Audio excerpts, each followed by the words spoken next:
Dr. Joy Nwufoh na ụmụmmụta Kindred na obodo Nri na okpuru ọchịchị ime obodo Anọcha bụ onye nke gara n'ihu wee bụrụ onye nke anabatara n'otu ọdụ nke ji wee mara nnukwute obodo Nri. Onye nta akụkọ anyị bụ Emmanuel Okonkwo ga-ewetara gị akụkọ a.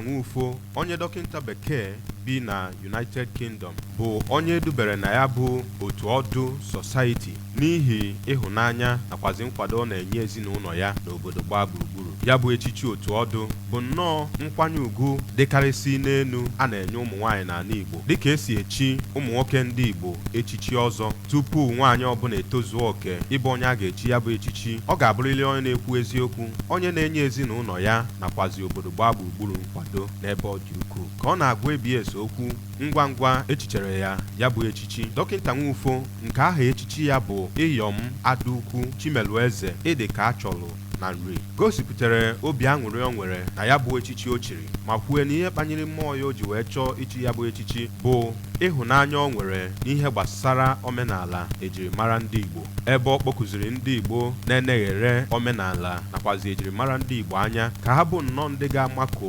ejirimara ndị Igbo nke ọ kọwara dịka ejirimara ha nakwazi ebe ha si wee pụta. Di ya bụ nwaanyị chiri echichi bụ dọkịta Charles Nwufoh kọwara nnọọ ya bụ echichi echiri nwunye ya dịka nke kwesịrị nwunye ya, onye ọ kọwara dịka onye na-ahụ ezinụlọ ya n'anya nakwazi obodo gbaa gburugburu, ebe o kenezi Chineke maka ịdị mma na obi ebere ya n'ebe ezinụlọ ya dị. Ụmụ nwaanyị ahụ chiri echichi bụ Maazị Chikwelu, Maazị Chukwunonso, Maazị Chidubem nakwazi Nwaada Onyinye-Chukwu Nwufoh kenere nnọọ Chineke maka echichi ahụ nne ha chiri, ma kpee ekpere ka Chineke gaa n'iru n'igozi nne ha ka o wee nwee ike na-eme ihe ọma niile ọ na-emere ezinụlọ ha nakwazi obodo gbaa gburugburu. N'okwu Chukwu ya na mbụ dịka ọ na-agbape ya bụ ihe mmemme, Reverend Fada Benedict Obiezu kwupụtara nnọọ mkpa ọ dị ndị mmadụ ịdị na-ahụta Chineke dịka ọkachasị n'ihe niile, ebe ọ kpọkụziri ndị mmadụ ka ha bụ ndị ga-etinye anya n'ihe banyere omenala nakwazi ejirimara ha, ebe ọ kọwara ichi echichi n'ala Igbo dịka nke na-abụghị ịgwọ mmụọ n'okwu ha dị iche iche. Ndị enyi nakwazi ezinụlọ Iyom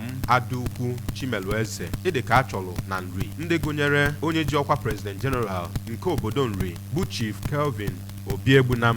Nonso Nnaji nakwazi dọkịta Nkiruasị Egbunam kenere nnọọ dọkịta Nwufoh maka ịnabata ya bụ echichi echiri ya, ma kọwaa afọ ojuju ha nwere na ndị Igbo nọ na mba ndị ọzọ na-anabatazi nnọọ omenala na ejimmara ndị Igbo n'oge ugbu a, ebe ha kpọkuzi mmadụ niile bụ onye Igbo ka ha bụ ndị ga-ejikọ aka ọnụ ma kwalite omenala nakwazi ejirimara ndị Igbo site na Nri nke dị n'okpuru kansụl Anọcha. Abụ m Emmanuel Okonkwo.